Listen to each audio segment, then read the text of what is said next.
Hi everybody, it's AZCast number 7. I'm your host, Az, and blessings be to Nurgle for number 7, of course. That's for your Warhammer fans out there. And with me as ever is my co-host Zerg. How you doing? Not too shabby. Yourself? Right, okay, full disclosure. Should we just give a full disclosure here? Right, this is the second recording, folks. It's actually third because I just messed up it. Well, technically my third, audio died. Recording. We recorded this last night. This is actually genuinely Friday the 15th. Normally 2 we p.m. record on a Thursday night. We did record last night. We did a 2-hour podcast about E3. Obviously, the title gives it away. I was so off my head on meds. When I watched the podcast back, I couldn't believe half the stuff I was saying. So, I decided probably best if we record it again. And I've deleted it now, so no one's ever going to know. I should have taken a bit of responsibility because some of the stuff you were saying just made me laugh. And I thought I should have stopped and hold on a second. There is no way he's going to put this out like that. And I'm like, so I put my hands up there a little bit. I kind of encouraged you a little bit. Now, by the way, this is not in any shape, way, or form saying that Roseanne is correct here, or the meds were responsible for what she said. It was nothing like that whatsoever. There was just some weird pixie stuff going on. Right. You'll have to excuse the boxes. The scenery for the Warhammer stuff has arrived. I'm unpacking as we speak. You can see boxes everywhere. It's big. I'm going to get it sorted out over the weekend, so you'll have to excuse the mess. New Trident carry case for miniatures. Sorry, I'm stroking all the Warhammer stuff. You should have seen him last night. The Warhammer shopping page open here as well. This plastic crack is killing me. But this, folks, is the E3 show today. So we've got quite a bit to discuss, and we're going to try and get through it in reasonable time. Certainly better time than yesterday's podcast. 2 hours and 10 minutes of rambling. But okay. So, Zerg, first things first. How did you find E3 this year? It was okay. Nothing to sing and dance about, if I'm honest. I think there was some interesting showcases, and a couple of disappointing ones. But other than that, I wouldn't say there was anything. Sorry, I got a slight hay fever. Dude, you had that cough all last night. Seriously, you need to. Well, actually, it was more fucky yay, and then it just didn't stop. No, for about 50 minutes. It did. But yeah, no, moving on. Yeah, I mean, it was okay. Yeah, I get where you're coming from. It seemed to miss a certain je ne sais quoi to this year's E3. I thought both Sony and Microsoft gave very showcases. I thought Bethesda were fantastic, but I think that was mostly due to Todd Howard. Yes. The other presenters were, I'm sorry, if you ever see this, which you never will, no one watches this.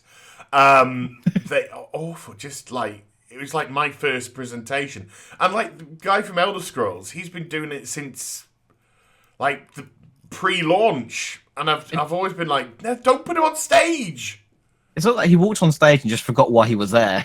Yeah, it was like watching somebody with dementia. Did I leave the oven on? Did I eat the last muffin?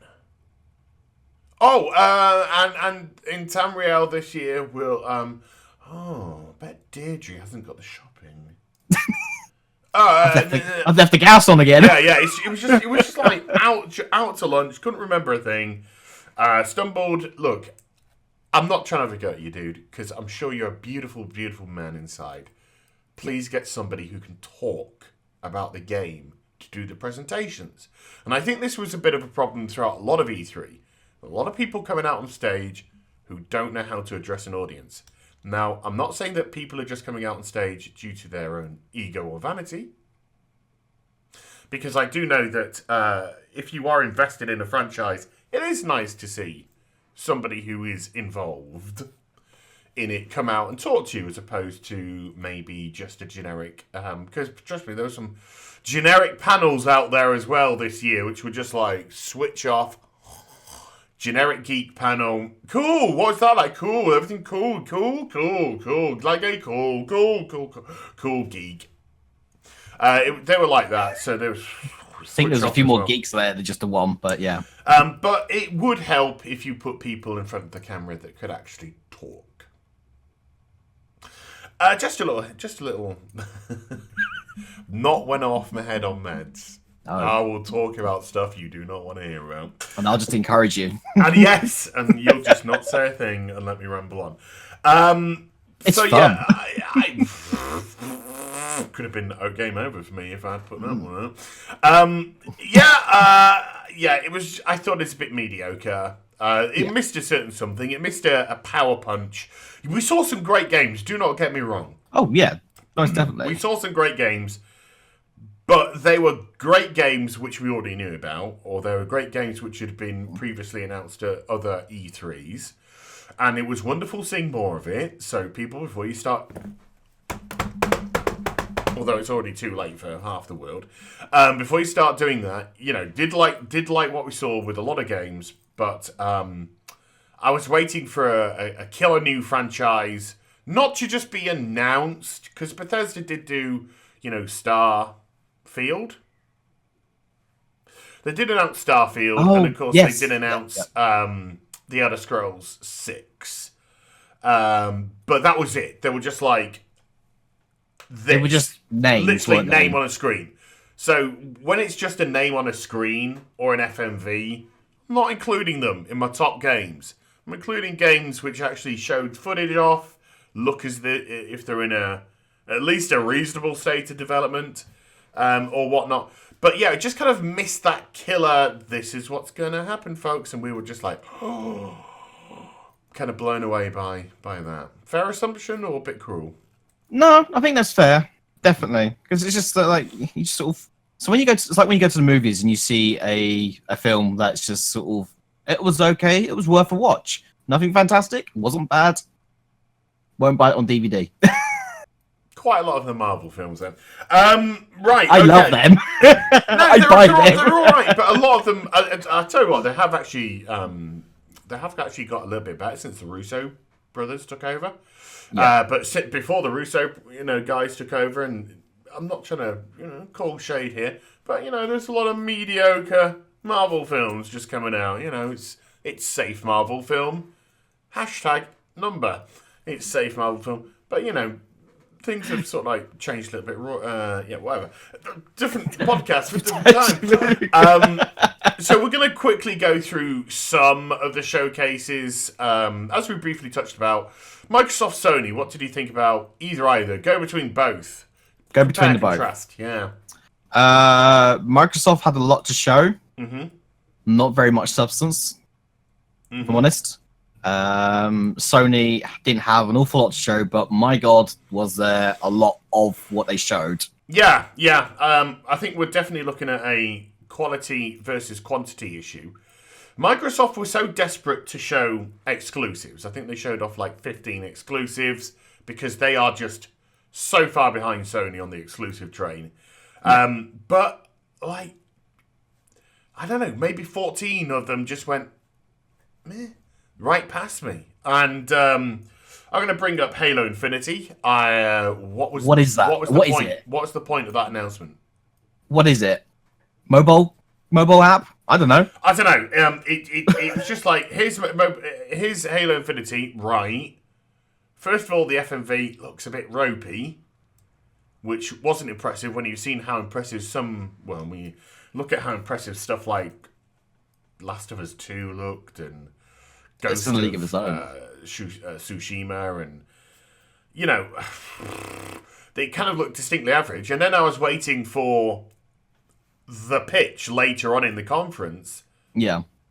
Never happened. They've done it in the past, haven't they? They've played a little snippet of a Halo whatever, and then right at the end of the conference, they then play a trailer for it or something like that. And it was just nothing. Well, I thought it was going to begin and it was going to end with Halo. Yeah. And it began. And there we go. So yeah, they tried to show off a lot of exclusives, but a lot of them were just like, Yeah. Just didn't appeal to me. Now, this could be me just being an old jaded man, whatever. But just nothing. There was like on my top 5 list. There is one Microsoft game that's an exclusive. There are 3 PlayStation games which are exclusive. I have 2 PlayStations, 1 Microsoft, and the other 2 are multi-platforms. Multi-platforms. And my other one is multi-platform. So yeah, I mean, Sony's. I thought their showcase was beautiful. Yep. I really thought that the music to start with, which was clearly from The Last of Us, was stunning. Yep. Saw a very popular YouTuber bitch about it, which irked me immensely. Can imagine. Because I thought, you got this wonderful musician coming on doing a beautiful piece to start off, and then when they went into the footage, you realise that the whole place that they were in was a reconstruction of the church that they were dancing, having the barn dance, whatever. So beautiful. Yeah, how they laid it out. And so it really kind of like pissed me off to see this very popular YouTuber, not naming names here. I think you can probably work out who it is if you follow them. Just literally putting out a tirade of tweets, just bitching, going, "What's this music? Where's my game, Sony? Where's my game?" And I just thought I was coming across as really entitled and real princessy and prissy, and it's E3 is an experience, you know. It's something to entertain you as well as show off games. And Sony were trying something, and even when they did the Last of Us segment, which was quite long, and then they moved into the Ghost of Tsushima segment, they went into a segment of Tsushima, and they were trying something visually stunning for the people that were there. So just to see a very popular YouTuber just bitch, I was embarrassed for them, to be honest with you, and I was very disappointed in them. It upsets me because to me, The Last of Us is a big franchise, right? And majority of people, when they hear that theme tune kick in, they know it's The Last of Us. So for someone to turn around and say, "Is it a banjo? Is it a ukulele? Is it a banjo? Is it a ukulele?" I think ukulele is a small one, but the banjo is the big one, which is what I believe Gusto. I think is it Gusto? Yeah, Gustavo. Yeah, which is what he used on stage there, and it's sort of like you knew. Yeah, you knew what was coming. You heard the theme. It's The Last of Us. So why would you saw the instrument? Yeah, banjo, ukulele. As soon as you saw the instrument, you're just like, "We're kicking off with The Last of Us 2." Yeah. And Sony, I mean, there was nothing particularly wrong. Sorry, Microsoft, there was nothing particularly wrong in the setup. I mean, the stage could have been a bit more dynamic, but that's just a visual thing, and that's just it's just a load of Xbox X dev kits strewn all over the place. And the presenters were actually pretty good. I mean, the guys, they do know how to talk. Generic, what they were saying. "We're taking you on a journey about making stories, about games you love." We've heard it every year. We hear the same speech every year. "Stop it, please stop it. Just speak like a human being. You'll connect much better with the audience if you do." Hi, Todd Howard. How are you doing? I was about to say. Sensational. You were sensational, Todd. Todd felt like he was. I know he was. You could tell that he was taking his cue from the auto cue, but you could also tell he was probably looking at the auto cue, seeing what he had to talk about, and just turning it into his own words. And I think that's why Todd Howard at Bethesda's showcase came across so well, because he felt like he was talking to us as a regular chap to regular peeps, and I was much more endeared by that. I thought Todd Howard was stunning. I love Bethesda. I thought you were great. Well, there's nothing more off-putting than getting attacked by a moth while you're trying to make a sentence. Oh my god! I said there's nothing more off-putting than watching someone on stage and you know they're reading from cards. I mean, they're reading from cards anyway, or from a cue prompt. But but when it's so evident to the point where they're constantly looking down at it and they're not engaging with the audience, there's that disconnect. I mean, there's a lot of information to get through, so I don't have a problem with people checking their auto cue, because they have to. A lot of it is actually written out speech, which will be scrolling.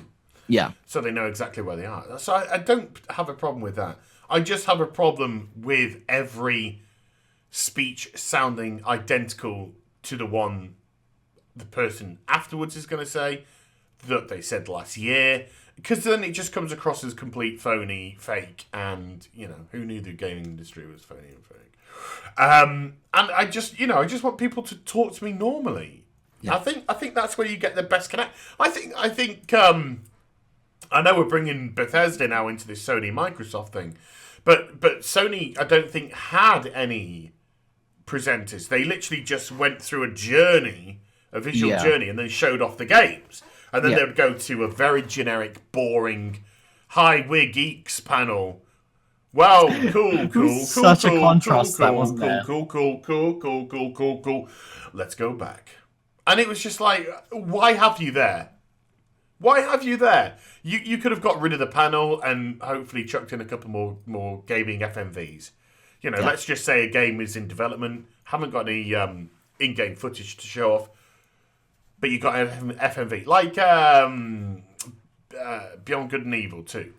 Like they did that a couple of years, last year before, I can't remember, everything merges into one, I'm too old. Like they did with that. That would have gone down a tree. But this, I understand that you had to go to a pan, or you had to cut away to set up the next segment, to move the audience into the next segment and whatnot. But God, please get rid of these awful generic panels. They are an embarrassment, and they don't offer anything or give anything, I don't think, to an audience. If I'm honest, I didn't watch a single panel. And this doesn't sound like I'm missing anything. No, but I mean, but I'm talking about during the conference. If you're watching the Sony conference, I think it was actually 90 minutes long in total, because The Last of Us opening segment was about 20 minutes. And then they had to move across to the Ghost of Tsushima set to get through to the main showcase, where the studio was with the big, huge curved screen. Yeah. And so it was kind of like we're giving a lot of attention to The Last of Us 2, then we're going to get into the other stuff. But obviously, when you're doing the segment, the segueing, you're going to this awful panel. Awful. And I'm not criticising the people to say that they didn't know what they were talking about or whatnot, but it was a very contrived panel, and it was an unnecessary panel, and I'm sure, once more, all the people involved are lovely. Probably. Apart from that entitled wanker from YouTube. Right. So, with that said, if we go to... I'm going to mention Nintendo now, but unless you like Super Smash Brothers, Nintendo I don't think really brought too much to the table this year. And I thought Nintendo nailed it last year. They nailed it last year. They had so much stuff to announce because it wasn't already out on Switch. I think last year, Nintendo was 30 minutes of just bang, bang, bang, bang, bang, bang, bang, bang, bang, bang, bang, bang. After the 30 minutes, it's like, that was short, but my God, that was sweet. Yeah. This year was just a tutorial on how to play the new Smash Brothers. Essentially, it was a tutorial. They told you how to play the new EA's characters. was a tutorial on how to buy a mobile game.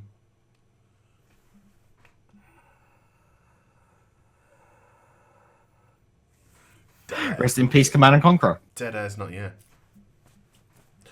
So Nintendo didn't do particularly much for me this year. Sorry, Nintendo. No. Now against you, just didn't do anything for me this year. EA, I think, definitely win the war for the absolutely god-awful worst, potentially ever E3 conference I've seen. Was it even a conference? It was just a bonfire. Well, actually, I think it was a shareholder meeting. Yeah. I don't think it was a conference. I think it was a shareholder meeting. Or at least I think the people that came on stage. I can't remember that awful man who comes on stage. Mr. Tongue. His tongue? I can't remember his name. I think I actually have physically blanked him from my memories. Because I refuse to believe that a person like this can actually exist as a human being. Because he just comes across as a stereotype from fucking Wall Street. But it just felt like the EA conference was a pitch to your shareholders, or a pitch to prospective companies looking to invest. It was utterly dreadful. And I'm sorry to the esports guy, but why do I care about your WWE fake belt? Why do I care about you looking at a FIFA trophy or whatever it was? I really zoned out because I was bored off my head by here. He walked on. I was like, "Who is this? Who is this person? Why are you here? Yeah, You mean nothing to me." it sounds harsh, but that's the reality of it. I need to do a few more steps on my Fitbit. Yeah. I'm gonna go walk around a block. Yeah, let's go for a quick walk. And it was just, but that was the whole conference. Apart from when they did the Command and Conquer stuff, and you were just like, I can't believe this. This is what you've done to the franchise I love. Well, it wasn't that. It was just that they have cocked up so much with like Battlefront 2. They Anthem was going to be just a loot box fuckhole for people, and they had to backtrack so badly. Looked like Battlefield 5. The one with the COD FMV. We talked about it last week. It looked like that was going to have loot boxes, but again, now it's not going to have loot boxes. No. So it looks like EA's had to do so much backtracking with the loot boxes due to their complete mishandling of Battlefront 2 that they just decided to place a 30-minute advert for Command and Conquer Mobile. It's almost like they didn't know what to do with themselves, does it? Well, it's going to be stuffed full of microtransactions. Of course it is. It's a mobile game. It's a mobile game from EA. Delirious laugh. It's just going to be so chock full of microtransactions. So it was literally an advert. Now, I know, technically speaking, you can say, well, the games are adverts, really? Shut up, you pissy idiot. But this was just a legit advert for this. Buy our game. Well, it's free, but whatever. I don't know. It might not be. Watch these two people play this mobile game on our stage. EA mobile game. EA E3 mobile game. Get out of here. And then, of course, they just announced every annual franchise that they have. Oh, yes, we're going to be giving you more Ultimate Teams in FIFA. What, you mean those microtransactions?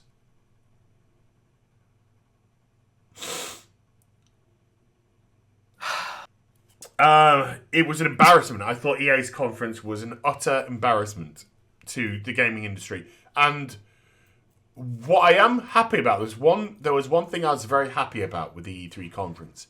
If you can't see what EA are like as a company from this conference, I don't know what to tell you, because they just went out there with their pitchfork and red horns and red outfit, and they just showed exactly how damaging they are to the gaming industry.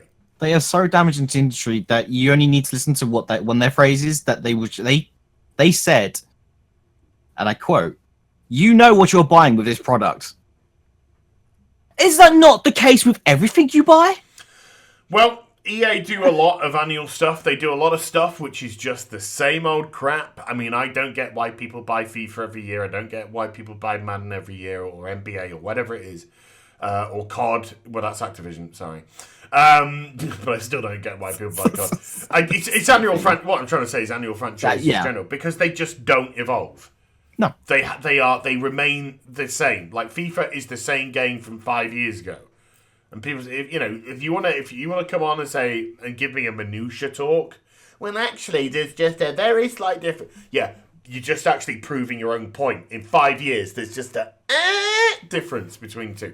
It's nothing. It's no radical change. It's no Elder Scrolls, Morrowind to Oblivion to Skyrim scope wise.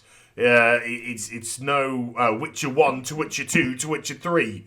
Evolution here. We're just talking about such minute changes year on year, and most of them are just physical changes to menu screens and stuff like that. But I don't want to waste any more time on EA, to be perfectly honest with you, dude. No, I'm with you. I mean, the only thing positive for me that came from the EA conference is that I know 100% I'm not going to buy Anthem. We'll talk about that shortly. And And I'd like to talk about Bethesda's properly for a few minutes. Because I thought Bethesda's conference, apart from Todd Howard was the exception because he was amazing. Yeah, everyone else who came on was... They did their part. But what they showed off was great. I thought it was... What I did like about everyone who came on, and I genuinely talk about everyone, is the Bethesda conference did feel like genuine people trying to talk to you. Yeah. It didn't feel like horrendous, scripted promos, which we hear, all year, all around, every year from them. So it did actually feel like the Bethesda posse were trying to talk to us as regular human beings, and Todd Howard's just a hero, so he was stunning. And we got everything we could have possibly wanted. We got more information than we thought we'd probably ever get about Fallout 76. Oh, they overloaded us with that. We got information that Starfield is happening and Starfield is underway. Legit confirmation now. It's rumoured, lots of rumours about Starfield, but now legit confirmation about Starfield. Holy crap. What excites me about this is this could give the people who are desperately trying to hang on to Destiny and the only excuse they need to leave. It might be years away, but screw it. It's a new IP. This is something that I think Bethesda are the only ones that came up with a new IP, are they not? Am I wrong? Maybe? Don't know. Possibly. Well, technically not. Kojima Productions, Death Stranding, Ghost of Tsushima, new IPs coming in. Yeah. Sony.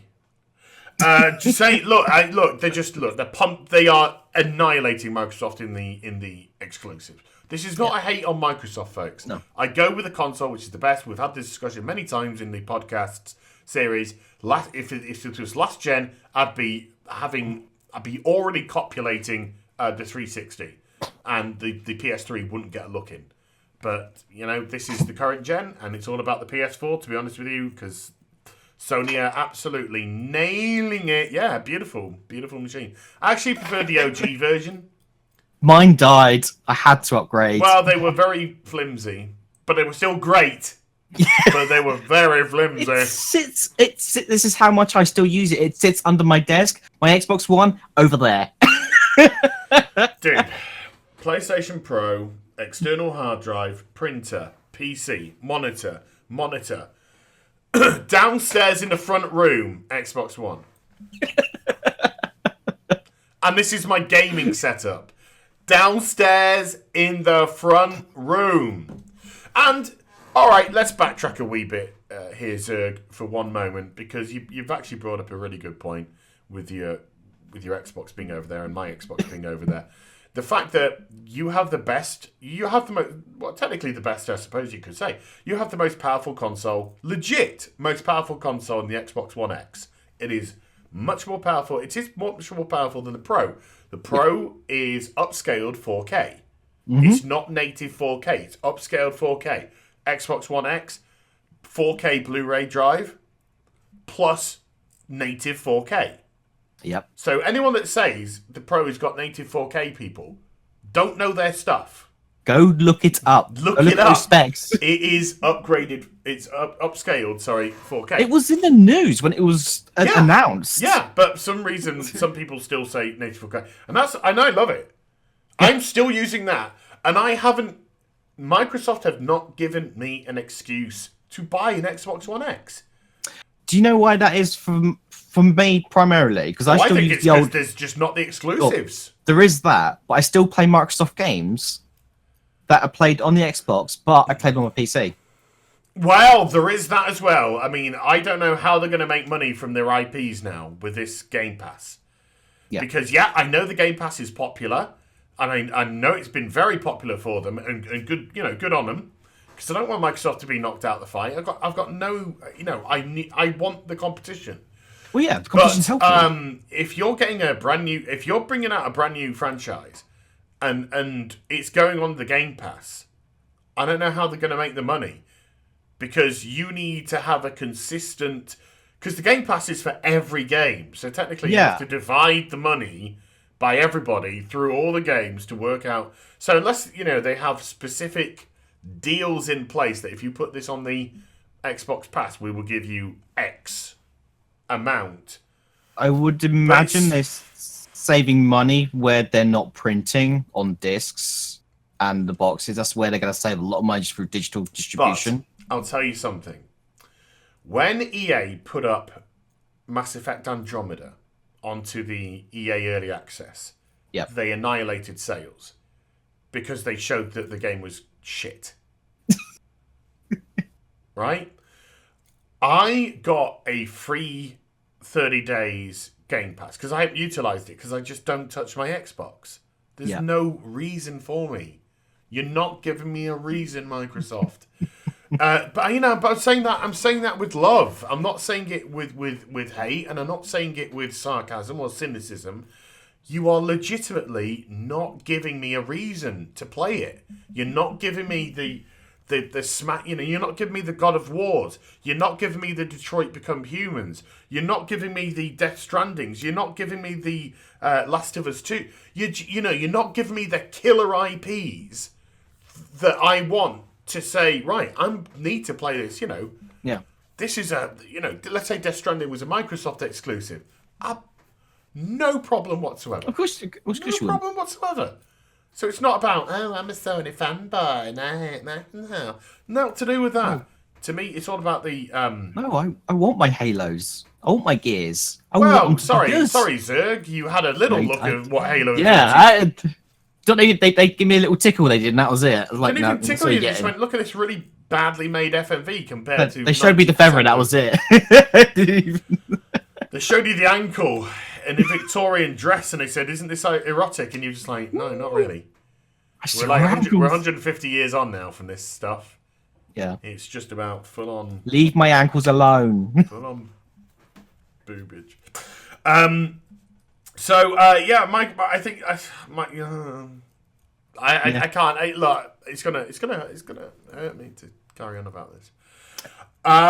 Reet, let's go... Let's leave the conferences now. Okay. Let's move into the games. Yeah. Before we do, let's just quickly touch upon a couple of things, though.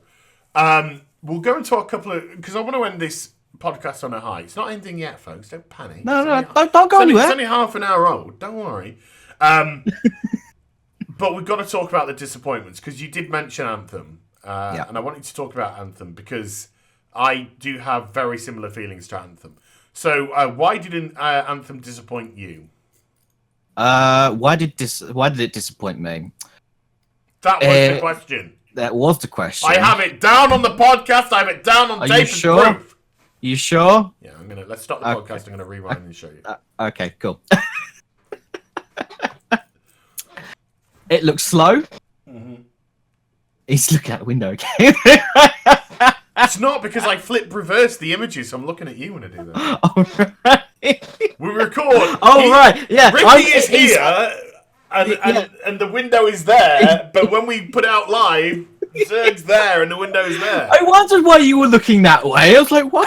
What are you looking out the window for? I was like, oh, you're actually there, but you're there. He's there. Yeah. So why did Anthem disappoint That's you? why it disappointed. I've got nothing to say about it. That's it. Because you were looking in the wrong area. It was boring. It looked boring. It looked slow.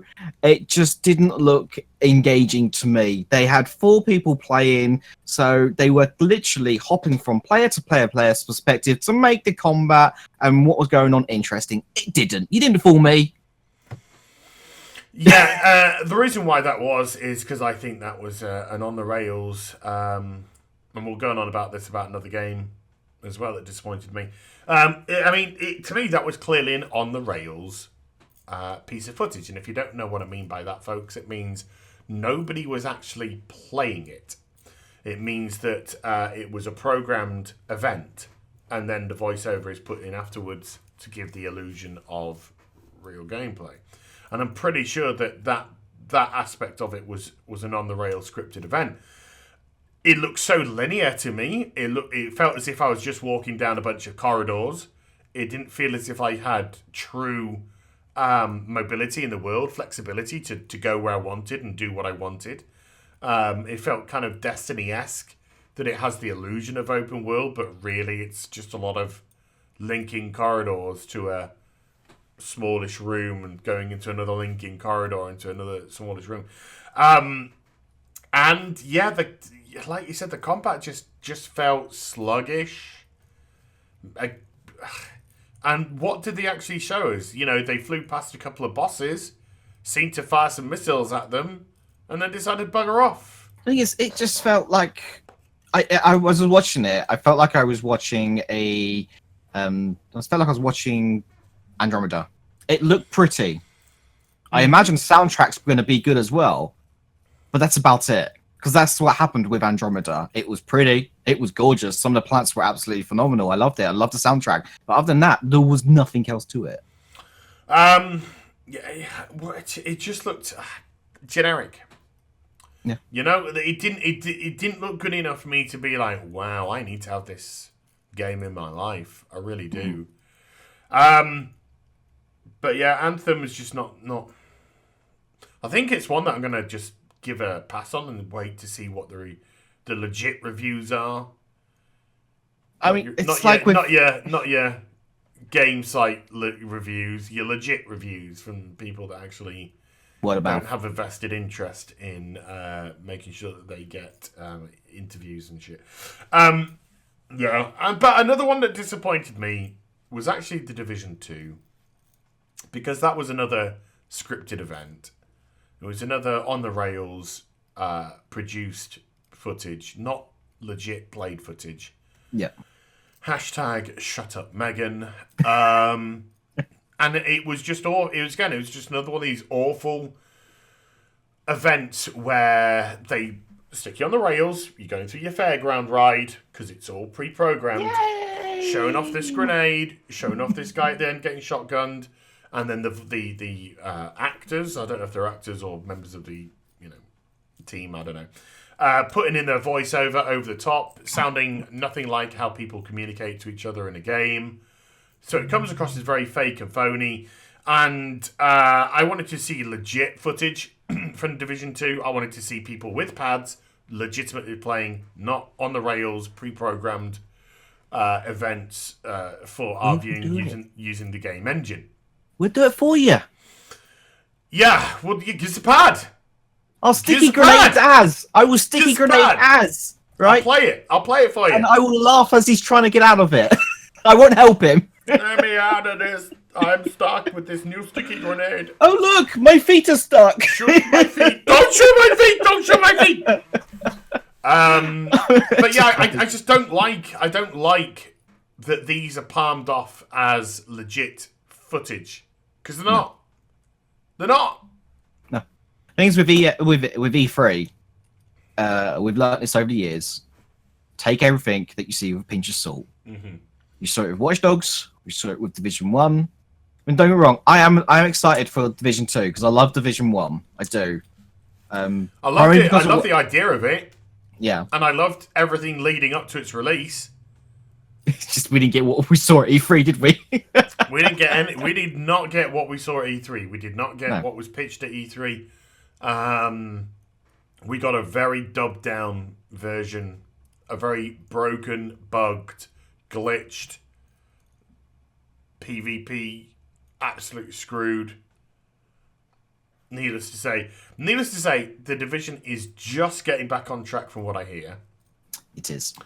And I have yet to properly give the redone.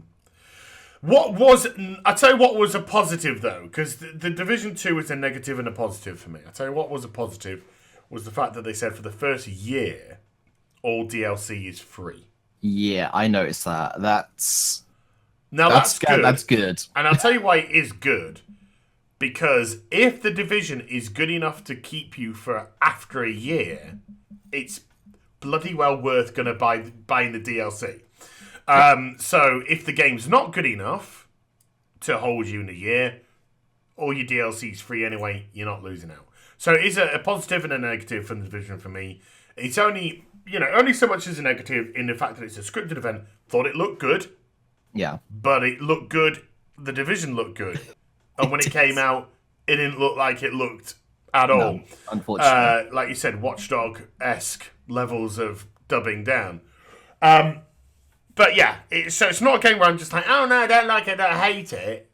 It's like I'm so cautious about it because of how we got bit before, and we've touched on Halo Infinity, so line in you, and I can't even be bothered to talk about Destiny Forsaken because I ain't going to touch it.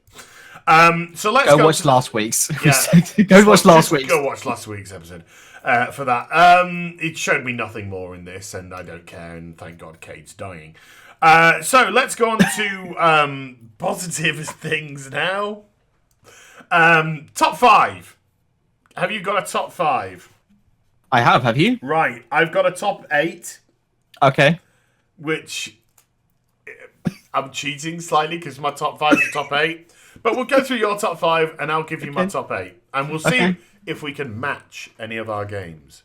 So, just just any old. There's no particular order here, folks. Pick a game and I'll see if I got it on my list. Well, I know this is going to be on your list, so I'll be surprised if it isn't. Last of Us 2. Well, we kind of have recorded this before. I know. It's so different. We're technically going through theatrics now, but so we're really bad actors. Pick a game on your list, and let's see if I've got what game did he say? I'm gonna throw you a curveball. No, I'm not actually. Rage 2. There you go. Because it wasn't on my list yesterday. No, it wasn't, because you totally forgot about it, just like I totally forgot about Dying Light 2, but we won't get into that. Anyway, Rage 2. Yeah, I got Rage 2 in my top 8. I got Rage 2 in my top 8. I thought it looked like so much fun. Yeah. Right, disclaimer. The word fun is going to occur rather a lot in this next segment of the podcast. Yeah. Because who knew games which I'm interested in look fun to play as a gamer.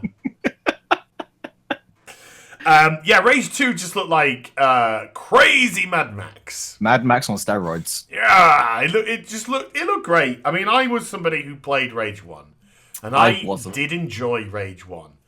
And I was actually quite surprised that it was so berated, because I rather enjoyed it. And I bought Rage, the first Rage, because it was a Bethesda game, and I wanted to support Bethesda after the Elder Scrolls franchise and Fallout just changed my life. So I bought Rage, and I actually rather enjoyed it.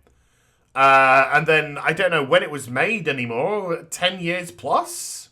About that? I can have a quick... Yeah, you have a quick interwebs. About 10 years or so since Rage came out, I'd imagine.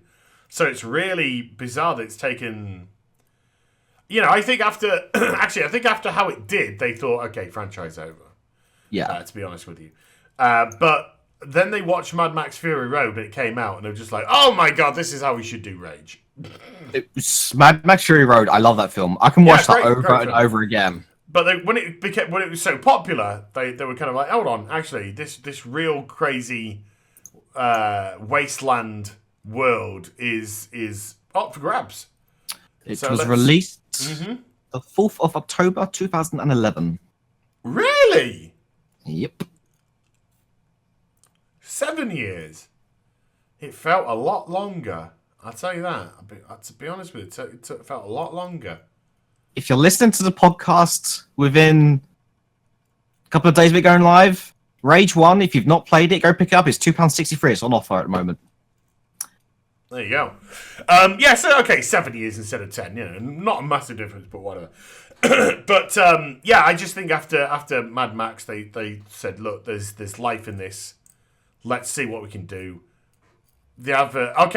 Admittedly, when Bethesda started... No, I'm going to sound like a prissy. When Bethesda started their showcase with the band doing the theme from Rage 2, I was sat here thinking to myself, so this is what a midlife crisis sounds like in music.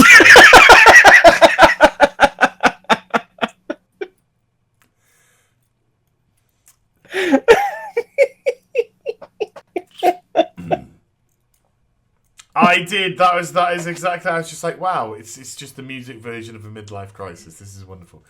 But still put a smile on my face. I thought it was dopey, and I thought it was embarrassing. They put on a good show, didn't they? But it was embarrassing in a kind of cute way. We don't care. We're having fun. Yeah, exactly. It's kind of like, I like the look of this game. If you want to have your little midlife crisis segment, it's cool. I'm gonna go with that. So, all right, Rage 2. Let's give it a tick. We're done with this. Okay. Next.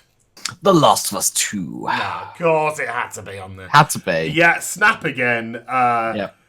Holy shit. This blew me away. This did blow me away. Now, obviously, this is, if you want to go back, I thought you said nothing blew you away. No, I said no new IPs. Yeah, like, no news. Absolutely blew me away. This is something which we knew about. This is something which we'd seen, footage before. Of somebody put on my Twitter. I think I sent like a love letter to Naughty Dog going, and I sent this picture of like when Ellie and the girl kiss. I put a picture. I took a screenshot of that, and then I put me on the girl that's kissing Ellie, and then I put on Ellie The Last of Us Part 2 because I was just like, I want to snog the shit out of you after seeing this. It looks so good. And then somebody responded on my Twitter saying, "Is it just me, or am I the only person that's like really not getting into these violent trailers?" And I'm sort of like thinking, I didn't reply because it'd be like shooting fish in a barrel. But I just felt like saying, number one, the game is an 18. It is for a mature audience. This is what the 18 rating should be. Yes. For a mature audience, whether it be graphic violence, graphic sex, disturbing scenes, they are themes which an 18-year-old plus should be able to deal with, or an 18-year-old plus. We don't want people under that age to be exposed to this. There's an ESRB rating on games for a reason. But this isn't even ESRB. This is like a full-on 18. This is like a branded 18. Like a porno. But without the penetrative sex. And they also looked about 5, the person. So it'd be like, you're probably actually too young.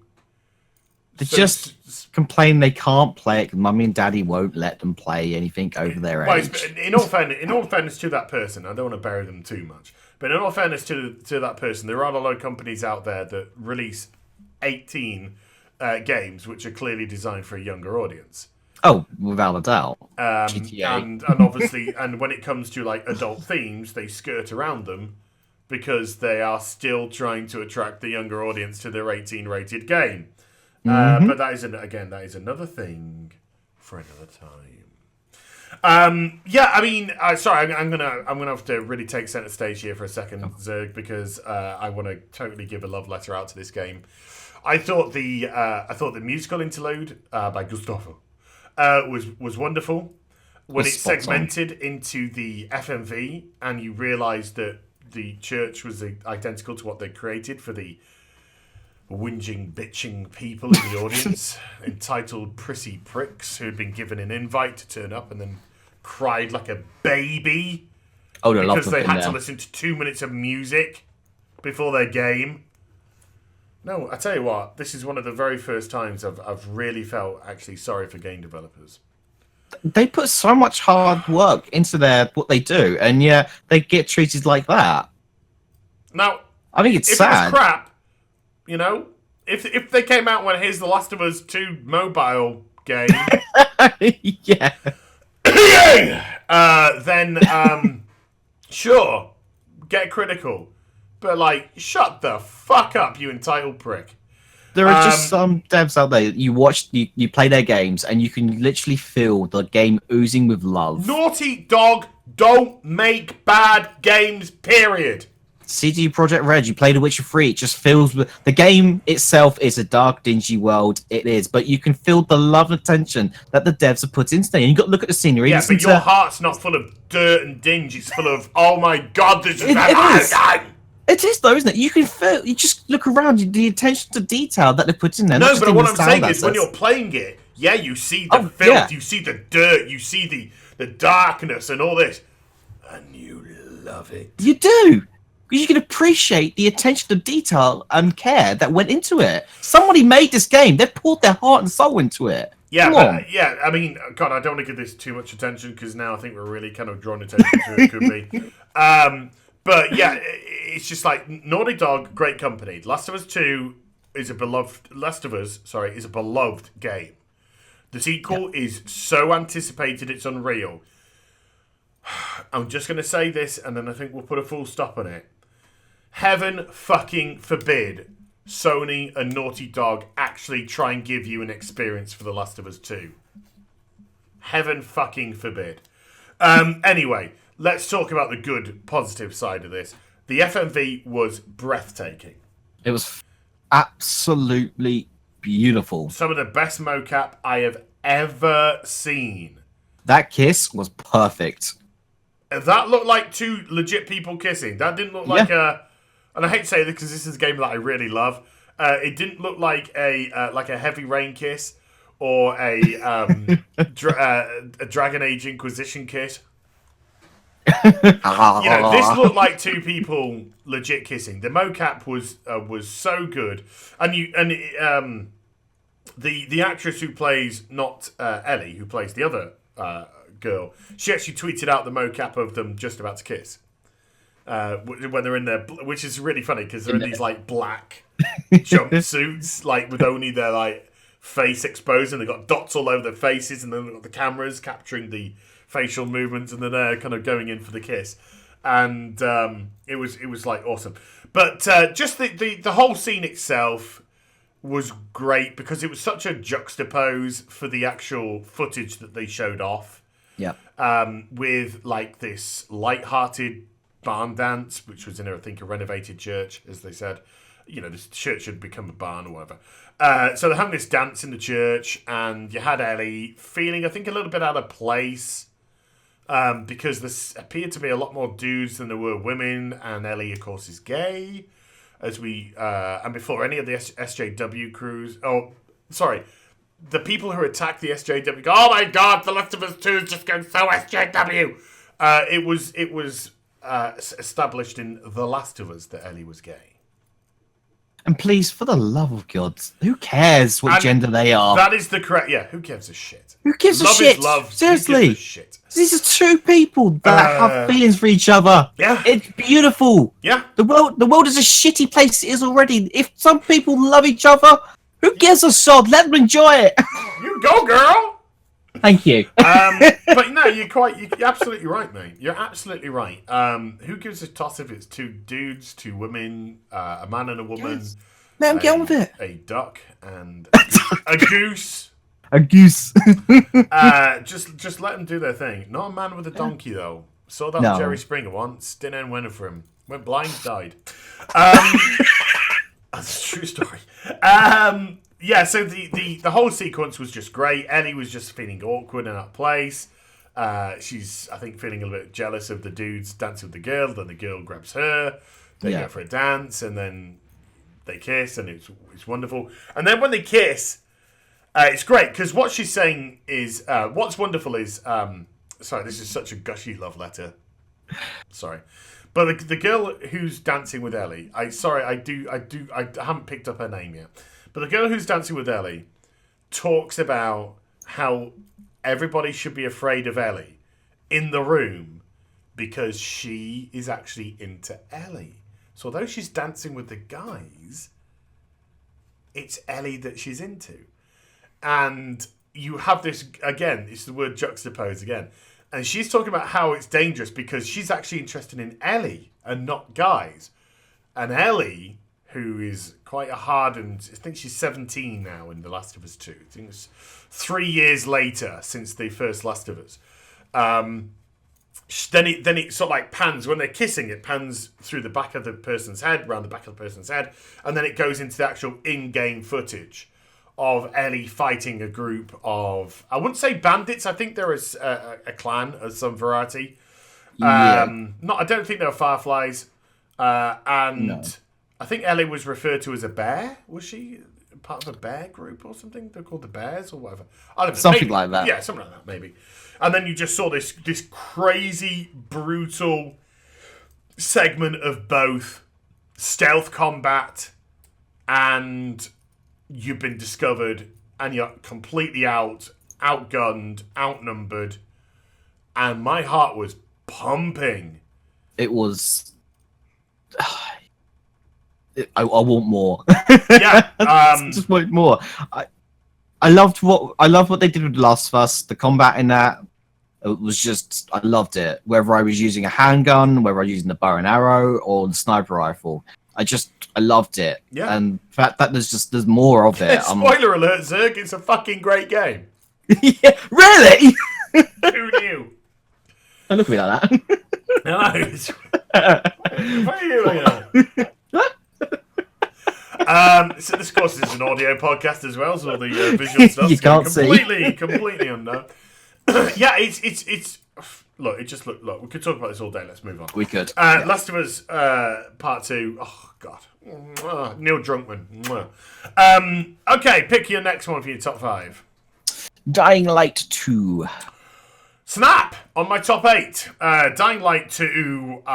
Really like the look of this. This is another game I'm going to say the F word for. Fun! It looked a ball load of fun. I really, really do like Dying Light 1. I think it's a great little game. I think it's a great... It's not something little. It's huge, actually. It's going to save. You played the DLC. Yeah, well, I didn't get the DLC, but even the game that you get with it is huge. And I really do like the Dying Light game. I think it's great. And the Dying Light 2 seems to be taking it the next step. Evolving world. You can choose to be a king. You can choose to be a warlord. You can choose the kind of like direction that you want to shape the city that you're in. What I did like about both Dying Light and The Last of Us 2 did not show off any clickers. Brilliant. Nada.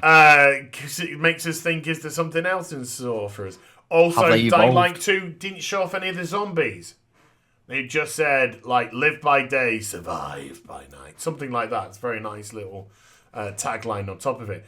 Just looked really good fun. The way that you can choose to either team up with the bandits or destroy the bandits, and that will change how the city develops. And I'm sure there's going to be multiple choices that lead to different segments of evolution. But yeah, I really like the look of Dying Light 2. I want more. I mean, fun. I gotta confess that if I go through my list, it's like sequel, new, remake. Part of a franchise, sequel, new IP, 2 new IPs, sequel. So there's like a lot of sequel stuff here, but look, if it's good, it's good. Yeah. So, I think we need new IPs, but look, if something is good, it's good. And Dying Light 2 did look like an evolution of the franchise. Yep. It didn't look like here's Dying Light again. No. Like Destiny again. Please, for the love of God, go watch or listen to last week's podcast. You'll understand. Yeah. So yeah, Dying Light 2 looked great. Anything you want to add to that? No, you pretty much covered it, to be honest.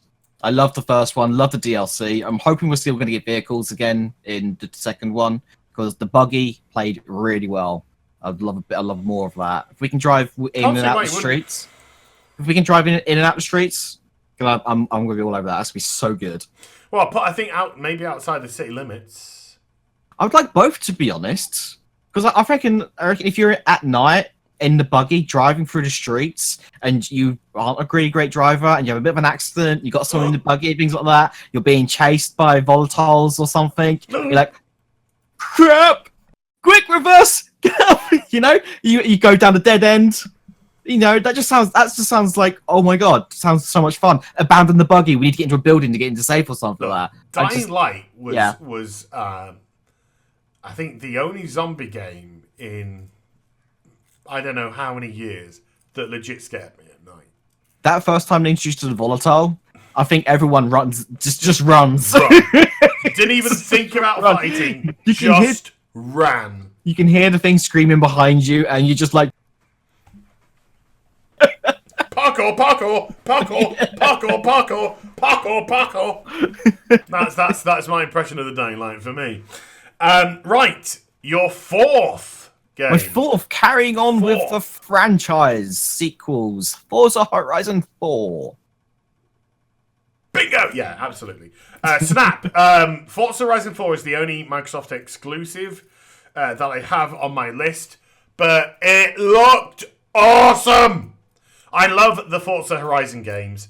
They are the only games that I play on the Xbox One right now, because, hey, Microsoft, they're exclusive, and that gives me a reason to play on your console. Just saying. I play on my PC for that one, but yeah. I play on my console because I love console gaming. I love PC gaming. Yeah. I love console gaming. I like the best of both worlds. I like boobs. I like bums. I like legs. I like whatever. You know, I like different. Who knew I like different things? But you know, I like the fact that I can choose to play on PC. I like the fact I can choose to play on console. I like to whack a pad in my hand, and I like to sit down in front of an Xbox and play Forza Horizon. I will admit, when Forza Horizon did come out and I didn't have the setup that I had, I was bouncing between the PC and the console, like from downstairs to up here, downstairs to up here. And being able to just sort of, I want to go downstairs and play, be a bit closer to family and whatnot. I can do that rather than exclude myself up here. It's like, and then I just carry on downstairs where I lift off down there. I really did like that transition. But since sort of like I've sort of evolved my setup and whatnot, I don't use it anymore. No, fair enough. And the beauty about Forza Horizon 4, or Forza as we say in England, because that's how you fucking say it. Where did they get the T from? I don't know. Where is it? I'm looking at the name now. I don't see it. Yeah, but it's Forza. Why is it just like beta? It's beta. B-E-T-A. What do you mean beta? B-E-B-T-A. Okay. Triggered all the Americans. Sorry, Americans. And it's in the UK, so we actually get to drive on the correct side of the road. Finally, thank God. Mind you, I was doing that in the other one anyway. I do. Well, so I kind of drive in the middle of the road. So I'm greedy. But it looked gorgeous. It did. I love the dynamic season system. That it changes from spring to autumn to winter to summer. That is completely the wrong way around. It's actually spring, summer, autumn. Who cares what order they're in? You know. They're there. Just in no particular order. Look, global warming's happening. Somebody's halfway through there. Global warming is happening. It doesn't matter. The seasons will come when they want to. It doesn't matter in the order. We had a hurricane here yesterday. While it was scorching hot. It was bizarre. But yeah, it just looked delicious. Just looked a delicious game. It just screamed Forza, didn't it? Really? Yeah. It was just. But it screamed fun. Fun. I think there was a point in the trailer, the actual gameplay trailer, that matey was in his car, went up and over a hill, overshot it a bit, and just ploughed right through a farmer's wall. Yeah. And just carried on, went through the other side of the wall and just carried on. I was like, sold. Welcome to Forza Horizon. Yeah. Well, we're not going to penalise you for being a mentalist. And your fifth and final game on your list. Death Stranding. Yes, again, I have Death Stranding on my list. Who knew? Us, because we'd done this yesterday. Yeah, Death Stranding, my God. Hideo Kojima's brain. I wouldn't want to go anywhere near it. It's crazy. I'd probably have nightmare. It'd probably drive me insane. But my God, that man has got a vision. He has got a vision, and it was so good to actually see some in-game footage, some legit in-game footage. Just that whole what they showed was just absolutely. What am I watching? I want it now. It's in the start of it. It looked like it was just a courier game, but I wanted to play that courier game because the attention to detail. The craziest version of Paperboy you will ever play in your life. If you go back and watch that segment, you will notice that the character's feet as he's walking literally was going with the terrain, and if he was slipping, he lost his footing. The attention to detail was just absolutely phenomenal, and the detail on the artwork as well. Well, Hideo Kojima he said, "I'm 55 years old. I can die tomorrow." Yeah. So he's making Death Stranding like it's the last game he'll ever make. That is one hell of an attitude to have. That is just Do something like it's the last time you'll ever do it, and then see the effort that you put in. It looks gorgeous. Yeah. When it went past the waterfall and stuff, the landscapes were just. I just wanted to be there. I wanted to hold his hand. Bellissimo.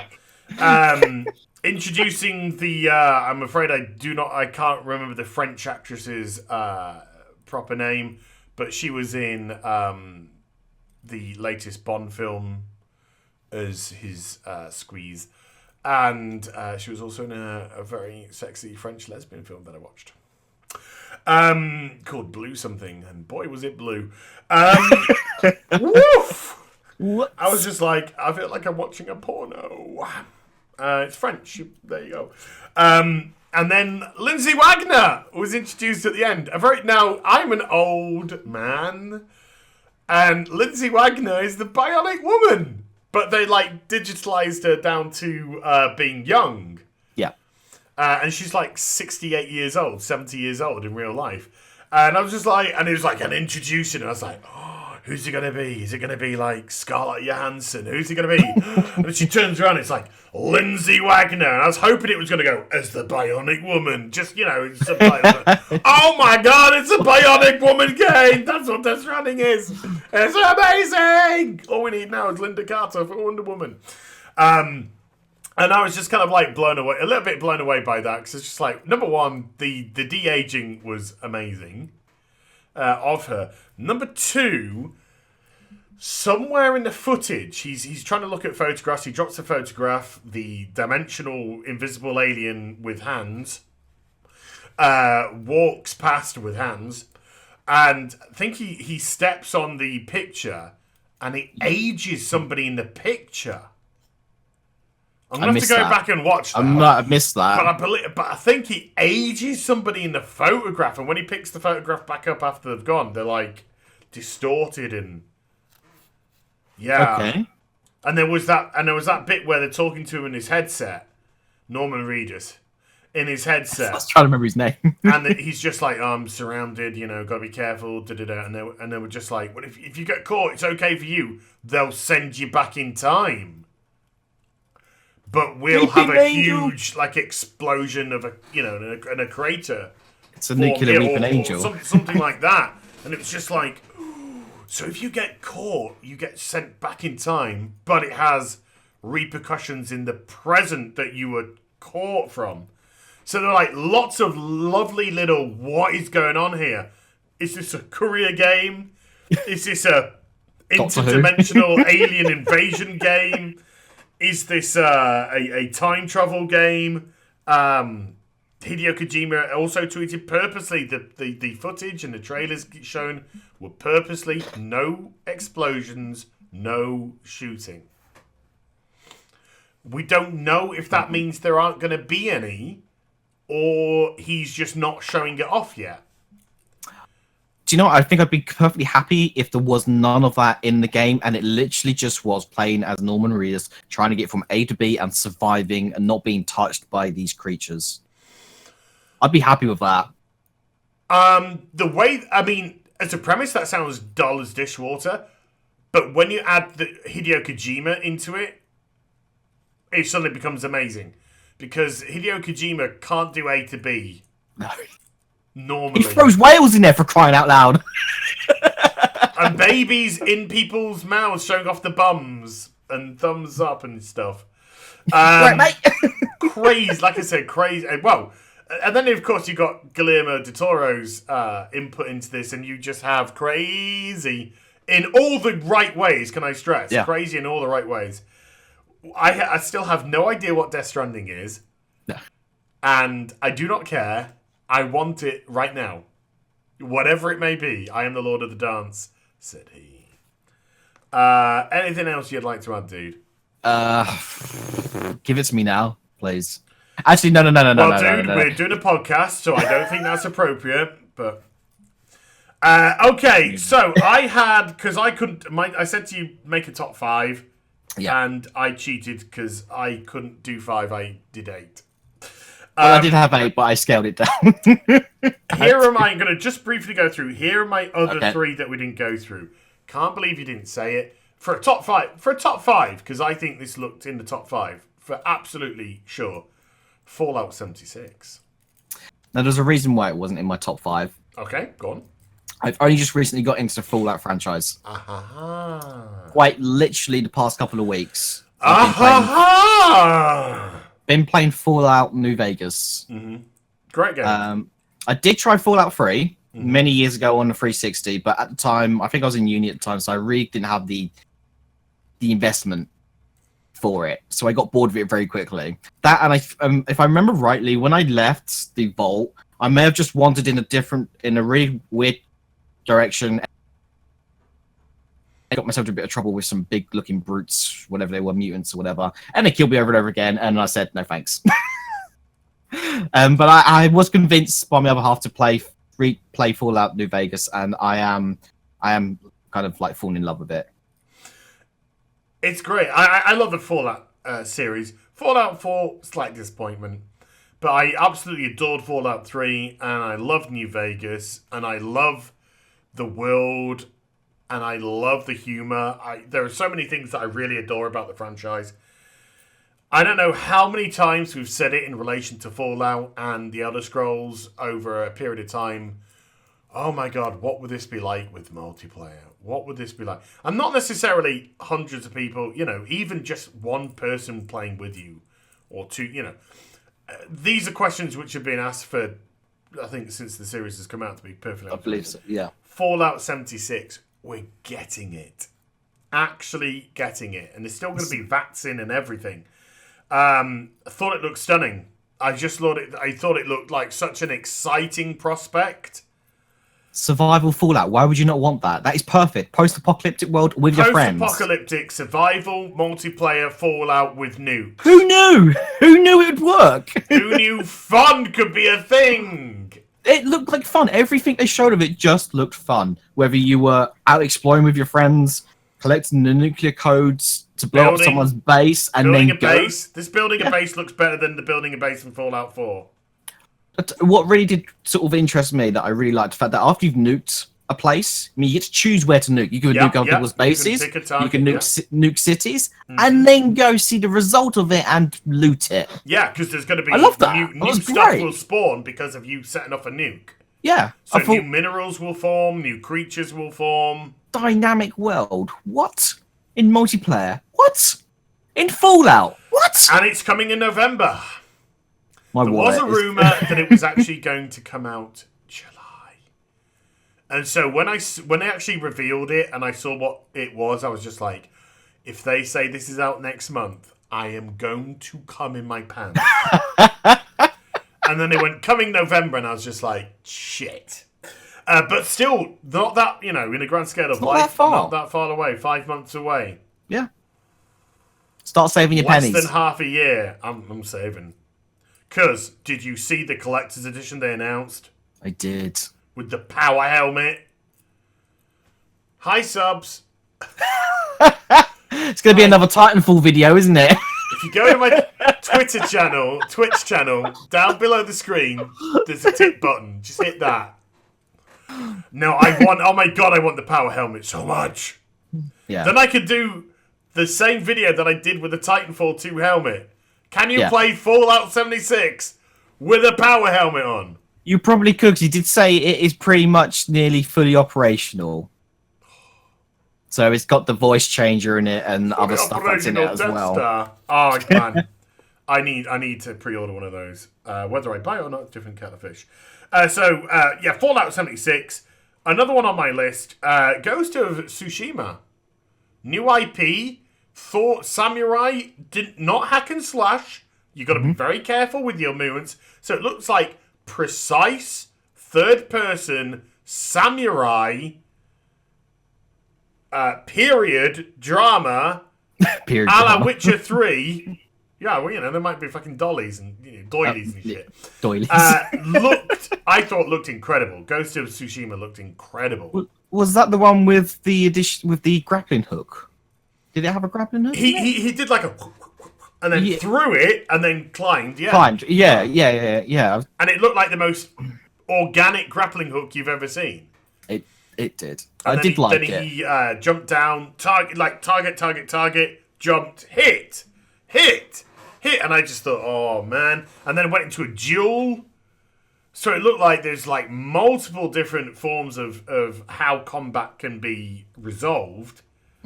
Loved the Japanese feudal world. Very much reminded me of Witcher 3. Loved the autumnal leaves. Very stylized. Looks gorgeous. Want more. Any thoughts on Ghost of Tsushima? Again, I'm not it's only been the last year I've been getting into the Souls games. Because I did play Bloodborne for the first time last year. Absolutely loved it. Then after that I played The Surge. Yeah, I haven't played it. I enjoyed it. I didn't do. It's quite good, but it was hard. It kicked my butt. I didn't finish it. It did kick my butt. Then I tried Dark Souls 3, and I loved it. I loved that it wasn't forgiving at all like Bloodborne. Those are the only ones I've played so far. I would like to see a Bloodborne 2, because that feels a bit more forgiving. And up my alley. Because I'm not the greatest Souls player in the world. I will put my hand up to that. But I did enjoy them. So I think I will watch this one I'll watch it with a curious eye. I loved, I want more. And my final top 8 game, which is a remake of an existing franchise which I adore. This game is coming out on my birthday next year. Resident Evil 2 Remake. I love the Resident Evil series. I think Resident Evil 4 is one of the greatest games ever made. And the remake of number 2 is looking fan-freaking-tastic. It looks amazing. Compared to what we had back then to what we've got now, it's the difference is day and night. PS1 game coming out, PS4 remake. It's great. I have no problem with a beloved series, because this is a beloved series. Beloved series remaking games for current generation. Games which are like Resident Evil's like 22 years old, 20 years old. It's about 22 years old, So to remake Resi 2, which I believe came out in 99, maybe even 98. 98, 99 Resi 2. Sounds about right. To remake it 18 odd years later for today's audience. 1st of January 1998, Resident Evil 2. There you go. Not too bad. Because I was 48 when I bought it. Now I'm 68. So yeah, I've got no problem with that happening, because it is a complete reworking. It's not an HD upgrade or anything crappy like that. No. It's a proper remake, and I thought it looked phenomenal. It did. I mean, when you go back to 1996 when the first one came out, and the second one, these games, I mean, you go back and look at them now, they don't look amazing to what we've got now graphically wise, but they played fantastically to the point where they still scared their living crap out of us. The camera was always a thing. A thing. But in defense, the camera also, because you'd go around the corner and it'd be like focused on you. It added to the suspense. And then you'd hear something big going, so you'd be like, oh my god, what's in front of me? So you had to move forward to change the camera to actually see what was in front of you. It's like hang back and wait for whatever to come. But if it was like multiple zombies, you're just like, shit. Well, you got the very iconic corridor in Resident Evil 1. I believe it was the the right hand down corridor. When you first go down there, the dogs jump through the window. And that, folks, wasn't in yesterday's podcast. No, it wasn't. It is legit that iconic. I knew immediately what Zerg was talking about. Yeah, the dogs jumping through the window scared the crap out of me first time. Yeah, same. Well, kind of worried me again because the dogs are actually quite powerful as well. They and were. If you had no bullets and had to knife them, rest in peace. could be, Reload. could be trouble. Could be trouble. Could be trouble. So yeah, great to see. I'd love. I mean, I know there's an HD remake of Resi 4 in the works, but you know, I'm kind of ready for a remake. But hopefully they'll do Resi 3 next, and then they'll do Resi. You know, Capcom. I ain't got a problem with you doing this. I ain't got a problem with you doing this. Do them all. So okay, let's put a bit of a full stop on. We've been going for an hour and 20. Let's put a bit of a full stop on this. So all in all, we're both of the opinion that although there's some great games shown off, these were games which we'd already been previously introduced to in some form or another, whether it is E3 last year or information that's come out over the course of the last couple of years. And although I liking the look of Death Stranding, but we knew about that. Yeah. Ghost of Tsushima, Starfield being announced, not quite enough to get the hype. As soon as Starfield starts showing its boobs to me, I'm sure I'm going to be in love. Ghost of Tsushima, I like what I see a lot. Yeah. I want to see more because I want to see how this world truly connects. Yeah.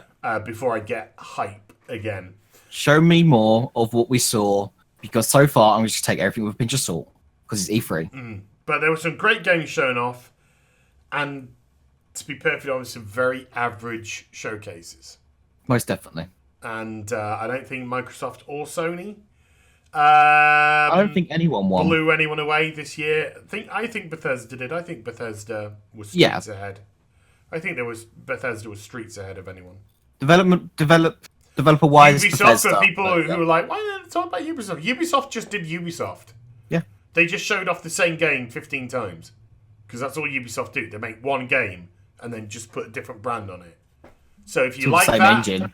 Because I heard people raving about the new Assassin's Creed. It was just like, why? It's just the same. Wait, there's a new one? There's a new one, Assassin's Creed Odyssey. Okay. Well, that's just DLC for Origins. Is it? I don't know. I don't know. How much I care. Exactly. Because it's Ubisoft. Yep. But yeah, any final thoughts? Not really. I mean, I got honourable mentions. Gears of War, Jump Force, Crackdown 3, Devil May Cry 5, Spider-Man, Smash Brothers, Elder Scrolls 6, Division 2, Ori, and the Will-O-Wisps, and Doom 2. Other than that, nothing's really... Mentions. Yeah, Spider-Man. I'll go along with you with Spider-Man. I liked a lot more of what I saw with Spider-Man than I did previously. Still think the story is going to be hot garbage, though. I think the narrative is going to be hot garbage. I think the gameplay is going to be really good fun. Other than that, Doom 2 maybe. Well, no, that will be a big for me. Doom. I love the soundtrack to that and the haven't played gameplay. Doom 1 yet. Do have it. Haven't played it. So I can't get excited about a sequel that I haven't played the first one. I've heard nothing but good things though about Doom. So I will eventually get around to doing it. Right, so I think we'll wrap things up there. Yeah, it's sounds all good. done for another year. Can't wait to hear the same speeches next year. Yep. And probably see the same games. So say goodbye, Zerg. Goodbye, Zerg. And we'll be back with AZCast 8 next week. Until then, I'm your host, Az. Take care. Bye for now. Bye-bye.